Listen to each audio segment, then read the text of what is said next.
देखो आज केमिस्ट्री का जो नया चैप्टर पढ़ेंगे उसका नाम होगा ऊष्मागतिकी, जिसको थर्मोडायनामिक्स कहते हैं। अब देखो ये थर्मोडायनामिक्स होता क्या है। सबसे पहले ये जो ऊष्मागतिकी होता है, ये ऊष्मागतिकी दो वर्ड से मिलके बना होता है। ऊष्मागतिकी दो वर्ड से मिलके बना होता है। एक होता है ऊष्मा और एक होता है गति। एक होता है कुछ ऊष्मा और एक होता है गति। यानी कि इसमें जो हम पढ़ेंगे ऊष्मा के गति के बारे में अध्ययन करेंगे। कौन सी के बारे में अध्ययन करेंगे? ऊष्मा के गति। यानी कि ऊष्मा एक गति का मतलब क्या होता है? मोशन। तो इसमें जो चैप्टर होगा ऊष्मा गति की जो चैप्टर होगा, इसमें क्या करना है? ऊष्मा के गति के बारे में अध्ययन करना है। और इसी पूरे जो केमिस्ट्री का जो ये पूरे ब्रांच होता है उसको क्या बोलते हैं? ऊष्मा गतिकी, जिसमें ऊष्मा के यानी कि गति के बारे में हम क्या करते हैं? अध्ययन करते हैं। अब देखो ऊष्मा गतिकी चैप्टर में जो सबसे इम्पोर्टेंट चीजें होती है उस चीज सब दो चार चीजें ऐसी है जिसके बारे में पढ़ना जरूरी है।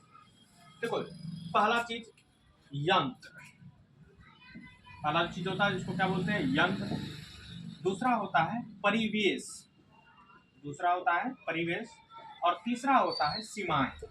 ये तीन चीज के बारे में पढ़ना है। पहला का नाम क्या है? यंत्र। दूसरा का नाम परिवेश और तीसरा का नाम क्या है? सीमाएं। यानी कि ये तीनों के बारे में पढ़ना है। पहला यंत्र, दूसरा परिवेश और तीसरा सीमाएं। अब देखो यंत्र किसको कहते हैं, उसके बाद पढ़ना है परिवेश किसको कहते हैं, उसके बाद क्या पढ़ना है? सीमाएं किसको कहते हैं। अब देखो यंत्र किसको कहते हैं, जैसे मान लो ये ब्रह्मांड है। ये कौन चीज है? ब्रह्मांड। ये पूरे दुनिया का कौन चीज है? ब्रह्मांड। और ये ब्रह्मांड है और इस ब्रह्मांड में बहुत सारी चीजें हैं।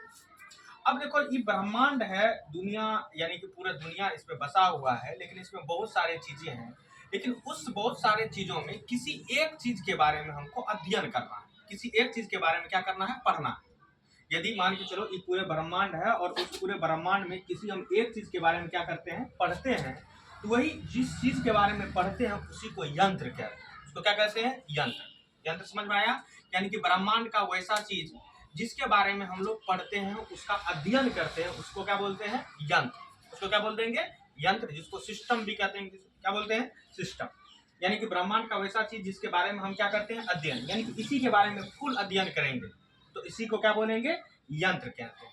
अब देखो यंत्र के चारों तरफ, यंत्र के कौन सी चारों तरफ जो चीजें होती है उसको परिवेश कहते हैं। सराउंडिंग क्या बोलते हैं? सराउंडिंग।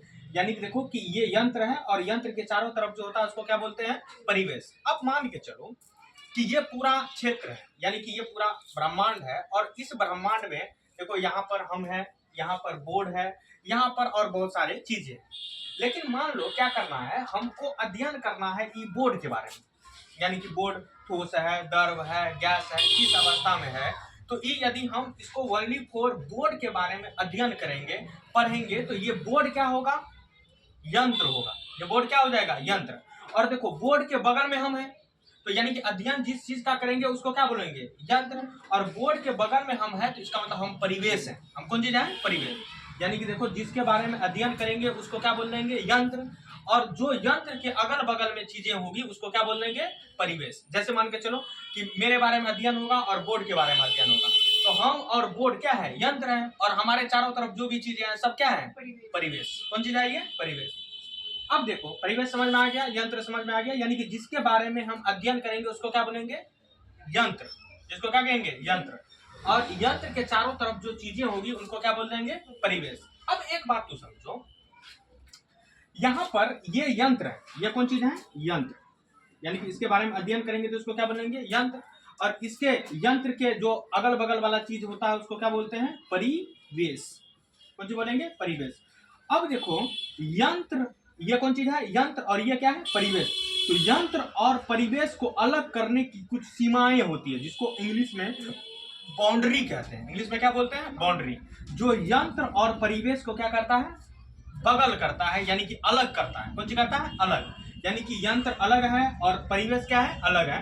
यानी कि यंत्र और परिवेश को यानी कि बांटने का जो काम करता है कि ये यंत्र वाला पार्ट है और ये क्या है? परिवेश वाला पार्ट है। तो उसी लाइन को क्या बोलते हैं? सीमा। उसी को क्या बोलते हैं? सीमा। यानी कि देखो यंत्र और कौन चीज है? ये परिवेश। तो यंत्र और परिवेश को जो बांटने का काम करेंगे उसको क्या बोलेंगे? सीमा। इसको क्या बोलते हैं? बाउंड्री। लेकिन देखो कि ये जो बाउंड्री सीमाएं होती है, ये जो लाइनें होता है, ये लाइन दो टाइप से हो सकता है, या तो वास्तविक हो सकता है, रियल में भी हो सकता है, और आभासी भी हो सकता है। आभासी का मतलब यानी कि इमेजिंग नंबर भी हो सकता है। अभी मान के चलो, जैसे हम कहेंगे कि देखो हम हैं, यानी कि मेरे बारे में अध्ययन करना है, तो हम क्या हो गए? यंत्र। हम क्या हो गए? यंत्र।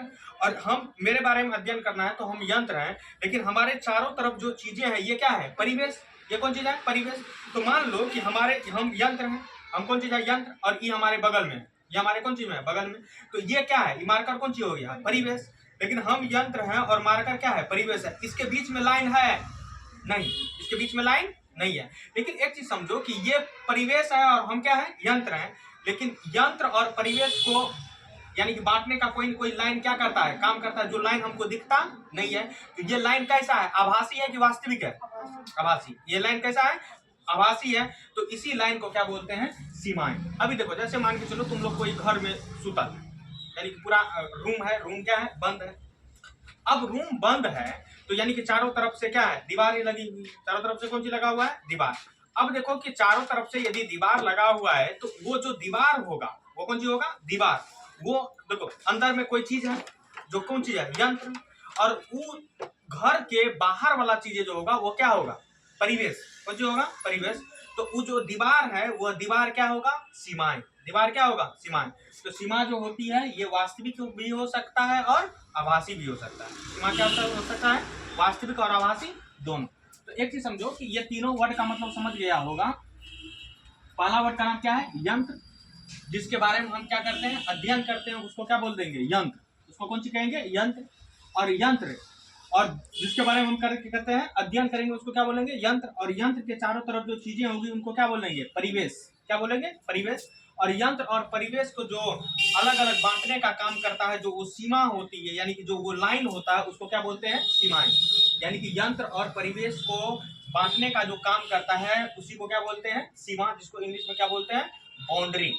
अब देखो अगला, ये तीनों चीज समझ गया, यंत्र, परिवेश और सीमा। जिसके बारे में अध्ययन करेंगे उसको क्या बोलेंगे? यंत्र। और यंत्र के चारों तरफ जो चीजें होगी उसको क्या बोलेंगे? परिवेश। यंत्र और परिवेश को जो बांटने का काम करता है उसको क्या बोलेंगे? सीमा।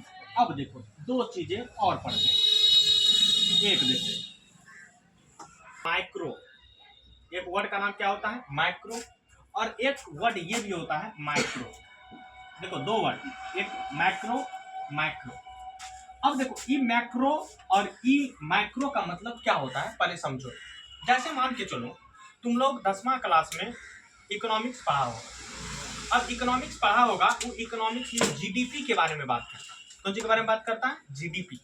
यानी कि मान के चलो कि यदि कोई काम, समझो पहले बात को क्या बोल रहे हैं, कोई काम यदि बड़े लेवल पर होता है, यदि कोई काम क्या होता है? बड़े लेवल पर होता है, तो उसको क्या बोलते हैं? माइक्रो। उसको क्या बोल देंगे? माइक्रो। यानी कि देखो एक चीज समझो, कहेगा कि भारत का जीडीपी, कौन का जीडीपी कहेगा? भारत का।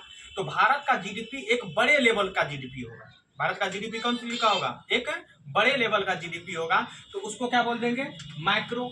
यदि कहेगा कि मेरा जीडीपी क्या होगा, तो मेरा जीडीपी और भारत के जीडीपी में बहुत डिफरेंस होगा। वजह क्या है? रीजन ये होती है कि मेरा जीडीपी क्या होगा कि मान के चलो कि हम क्या करते हैं, यानी कि प्रत्येक महीना 100 या मान के चलो 1000 2000 का पेट्रोल भराते हैं, प्रत्येक महीना 100-200 टका इलाज पर खर्चा करते हैं, प्रत्येक महीना 2-4-500 या 2-4 हजार रुपया क्या करते हैं? खाना पर खर्चा करते हैं। तो ये हमारा जो खर्चा करने का लिमिटेशन है वो क्या है? कम। वो क्या है? कम है। लेकिन एक भारत की बात करें तो भारत का क्या है? बहुत ज्यादा है। यानी कि जिसका बहुत ज्यादा होता है उसको क्या बोलते हैं? मैक्रो। कौन जी बोलते हैं? मैक्रो। जिसका छोटा लेवल पर चीजें होती है उसको क्या बोलते हैं? माइक्रो। कौन जी बोलते हैं? मैक्रो। देखो ये जो मैक्रो होता है इसको इंग्लिश में स्थूल कहते हैं, हिंदी में क्या बोलते हैं? इसको स्थूल। हिंदी में इसको क्या बोलते हैं? स्थूल। बात समझा कि नहीं? ये मैक्रो का हिंदी क्या होता है? स्थूल। कौन जी होता है? स्थूल। अब देखो होता क्या है कि ये जो स्थूल होता है, ये क्या होता है? स्थूल। इसका मतलब ये होता है कि मान के चलो कोई भी चीजें के बारे में पढ़ना है, जैसे उष्मा है, उष्मा के बारे में यदि पढ़ना है तो बहुत सारे कण से मिल करके क्या होता है? बना होता है। अब देखो यदि बहुत सारे कण से वो मिल के बने होते हैं तो एक एक कण के बारे में नहीं पढ़ना। बात समझा कि नहीं? क्या बोल रहे हैं? एक एक कण के बारे में नहीं पढ़ना है, यानी कि उसके बड़े मात्रा के बारे में क्या करना है? पढ़ना है, यानी ऊष्मागतिकी चैप्टर में कोई भी ऊष्मा के हित के बारे में जो पढ़ना है, तो हित तो बहुत छोटे छोटे कण से मिलकर क्या होता है, बना होता है। तो उस छोटे छोटे कण को हमको पढ़ना नहीं है, यानी कि उसके एक बड़ी मात्रा में उसको क्या करना है, पढ़ना है। उसी को इंग्लिश में क्या बोलते हैं, मैक्रो। माइक्रो नहीं पढ़ना है, छोटी मात्रा में हमको पढ़ना नहीं है, हमको कौन सी में पढ़ना है, बड़ी मात्रा में। यानी कि ऊष्मा का एक बड़ा रूप, बड़ा गुण, बड़ा यानी कि सब कुछ उसके एक बड़े लेवल में हमको क्या करना है, अध्ययन करना है। उसी को क्या बोलते हैं, मैक्रो। उसको क्या बोलते हैं, स्थूल। उसको क्या बोलते हैं, स्थूल। कोई समस्या यहाँ तक हो गया। अब देखो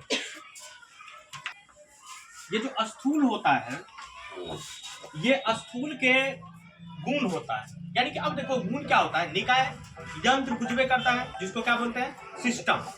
अब देखो ये जो स्थूल होता है, स्थूल के दो गुण होता है। स्थूल के क्या होता है, दो गुण होता है। जो स्थूल होगा, यानी कि कोई भी निकाय के जो स्थूल होगा उसके कितने गुण होता है, दो गुण। पहला गुण जो होता है वह सघन गुण होता है। कौन गुण होता है उसका, पहला गुण क्या नाम है, सघन गुण। और दूसरा जो गुण होता है उसको कहते हैं विस्तृत गुण। दूसरा जो गुण होता है उसको क्या बोलते हैं, विस्तृत गुण। कोई भी जो यंत्र का गुण होगा, पहला गुण कौन गुण होगा, सघन गुण, और दूसरा कौन गुण होगा, विस्तृत। अब देखो कि सघन गुण और विस्तृत गुण पढ़ने से पहले दो चार जो यंत्र होता है, पहले जो यंत्र यानी कि जिसके बारे में हमको अध्ययन करना है उसको क्या बोलते हैं, यंत्र। वो यंत्र जो होता है तीन प्रकार के होते हैं। यंत्र कितने प्रकार के होते हैं, तीन प्रकार के। पहले ये पढ़ना है कि यंत्र कितने प्रकार के होंगे, तीन प्रकार के। पहला यंत्र जो होगा उसका नाम होगा विलगित यंत्र। क्या नाम है, विलगित यंत्र। दूसरा जो यंत्र होगा उसका नाम होगा बंद यंत्र। क्या नाम होगा, बंद यंत्र।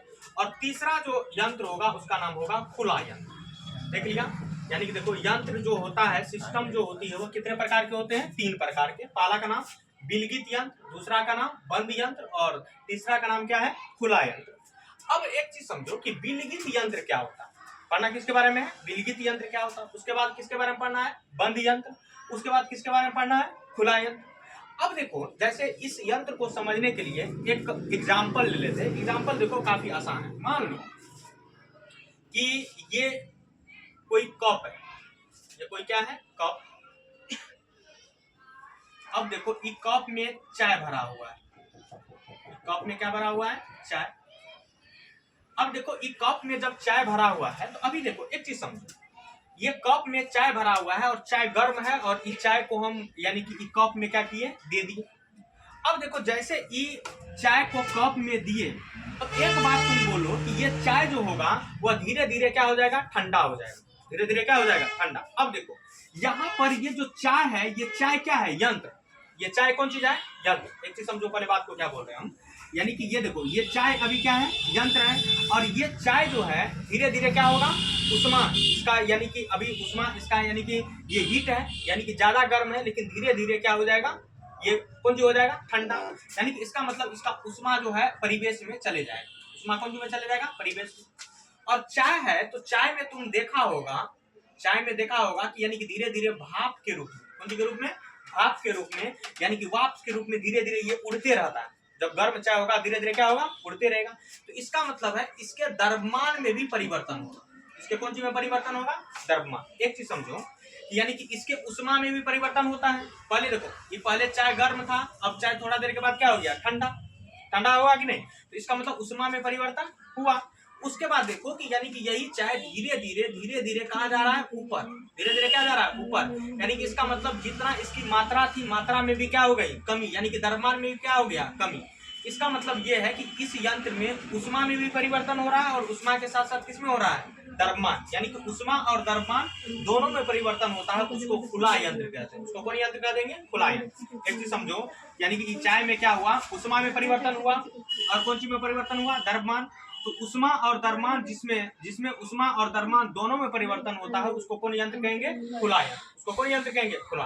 समझ में आया कि नहीं, देखो यानी कि जिसमें उष्मा और द्रव्यमान दोनों में क्या होगा, परिवर्तन होगा, उसको कौन यंत्र कह देंगे, खुला। अब देखो दूसरा काम क्या करते हैं, मान लो फिर से एक कप में क्या किए, चाय लिए। एक कप में क्या लिए हैं, चाय।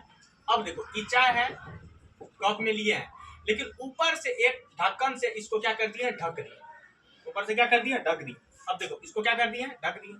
अब देखो इसको जैसे ही इस चाय को क्या किए हैं, ढक दिए हैं। ढकने के बाद देखो क्या होता है कि यानी कि अब देखो चाय गर्म था, लेकिन बोलो ढक दिए हैं, उसके बावजूद कुछ देर के बाद बोलो ये ठंडा हो जाएगा कि नहीं, ठंडा क्या होगा, होगा। तो इसका मतलब देखो यानी कि इसके उष्मा में परिवर्तन हुआ। लेकिन अब देखो कि ये जो ढक दिए हैं तो ये ऊपर, इसका द्रव्यमान ऊपर नहीं जाएगा। एक बात ध्यान में रखो, यानी कि इसमें उष्मा में परिवर्तन होगा, लेकिन ये जो है ऊपर नहीं जाएगा, यानी कि ये ऊपर नहीं जाएगा। इसका मतलब इसके द्रव्यमान में परिवर्तन नहीं होगा, इसके द्रव्यमान में परिवर्तन नहीं होगा। देखो वैसा यंत्र जिसमें उष्मा में परिवर्तन होता है लेकिन द्रव्यमान में परिवर्तन नहीं होता है, उसको बंद यंत्र कहते हैं। उसको कौन यंत्र कहते हैं, बंद यंत्र। समझ में आया कि नहीं। देखो खुला यंत्र किसको कहेगा, वैसा यंत्र जिसमें उष्मा में भी परिवर्तन होता है और द्रव्यमान दोनों में परिवर्तन होता है, उसको कौन यंत्र कहेंगे, खुला यंत्र। बंद यंत्र किसको कहेंगे, जिसमें ओनली फॉर उष्मा में परिवर्तन होता है लेकिन द्रव्यमान में परिवर्तन नहीं होता, उसको कौन यंत्र कहेंगे, बंद यंत्र। एक होता है विलगित यंत्र। एक कौन यंत्र होता है, विलगित। देख लिया। पहले देखो एक चीज बताएं कि यंत्र 3 प्रकार के होता है, विलगित यंत्र, बंद यंत्र और खुला यंत्र। खुला यंत्र किसको कहेगा, वैसा यंत्र जिसमें उष्मा और द्रव्यमान दोनों में परिवर्तन होता है, उसको खुला यंत्र। बंद यंत्र वैसा यंत्र जिसमें उष्मा में परिवर्तन होता है लेकिन द्रव्यमान में परिवर्तन नहीं होता, उसको कौन यंत्र कहेगा, बंद यंत्र। विलगित यंत्र किसको कहते हैं, जैसे देखो एक थर्मस ले लो, मिल्टन का क्या ले लो, थर्मस। अब देखो वो थर्मस ले लिया और थर्मस में चाय बंद कर दो, थर्मस में चाय क्या कर दो, बंद कर दो। अब देखो कि यदि थर्मस में चाय बंद कर दिया, तो अभी बंद किया थर्मस में चाय, तो क्या चाय को कुछ देर के बाद निकाल